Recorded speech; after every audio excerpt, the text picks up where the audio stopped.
inferior ovary is present in, options include hypogynous flower, perigynous flower, bisexual flower or epigynous flower. So, hope you remember the diagram, hope you remember the structure which I showed while explaining the condition of the flower depending on the gynoecium and the other floral parts. Hypogynous flower, hypo meaning hypogynous flower, the floral parts, the other floral parts like the androecium, calyx and the corolla are placed below the ovary. Hence, if they are placed below the ovary, then the hypogynous flower cannot show the inferior ovary. Correct? The ovary will be superior in the hypogynous flower. So, it is discarded.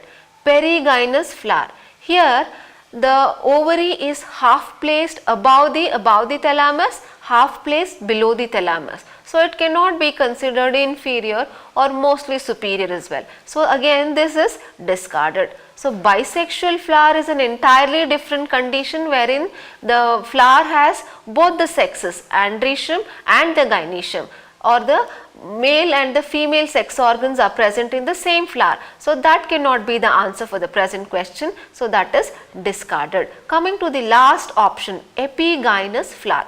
Epigynous flower meaning the flower is placed above the gynoecium, meaning above the ovary, the floral parts meaning the calyx, corolla and the androecium are placed above the ovary. So, naturally when the other floral parts are placed above the ovary will be inferior in nature. So, the epigynous flower shows the inferior ovary. The correct answer for the present question is epigynous flower.